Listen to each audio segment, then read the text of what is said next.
How do you customize Vyond videos with brand colors from your company or client? In this tutorial, I'll show you how easy it is to use your customized Vyond Color Palette to give your video a professional and polished look. And I'll show you how to create a video from individual scene templates, which is different from using complete Vyond video templates. If you missed my previous video on how to create a custom color palette, you can go back and watch it here. It's not necessary to watch that video before you watch this one, but you might find it helpful, especially if you're just getting started with Vyond. Hi there, it's Kimberly Goh bringing you tips and tools to take interactive video to the next level. Let's dive right in. Okay, now let's customize our video with the brand colors. Click the plus button to add a new scene, choose Scene from Template, and select Contemporary Style. Here you'll see all the template topics that are available. I'll choose Healthcare and look for a few scenes that might fit my story. The story in this interactive video is simple. Our hero is a guy who has a headache. He goes to the pharmacy to get some medicine. After taking the medicine, he feels great. I'll choose 2 healthcare scenes for the first part of the story, and then I'll search for the word home and will choose this barbecue for the last scene.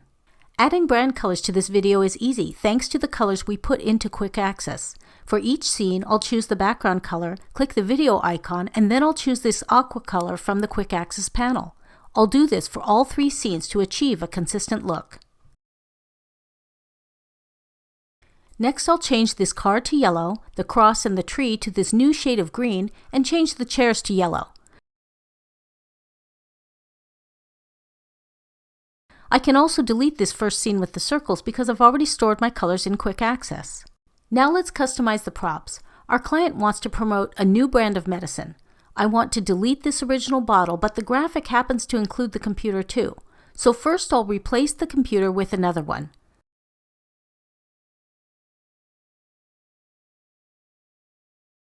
Then I'll add a new medicine bottle and resize it. Let's preview the video and see how it looks.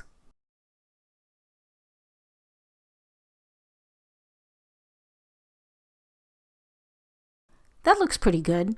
I'll delete the extra character in the middle scene and we'll change the hero's expression to talking sad with no lip sync. Also, the ending scene needs to be a bit longer, so I'll lengthen it in the timeline here. Later in this tutorial series, I'll show you how to quickly update the look and feel of your props, even if they appear in many places throughout your video. And I'll show you how to work with animated props and special effects. If you enjoyed this video, would you hit the like button to let me know? And be sure to subscribe to see more tutorials like this as soon as they're available. To learn more about creating interactive videos with Vyond, check out this video next.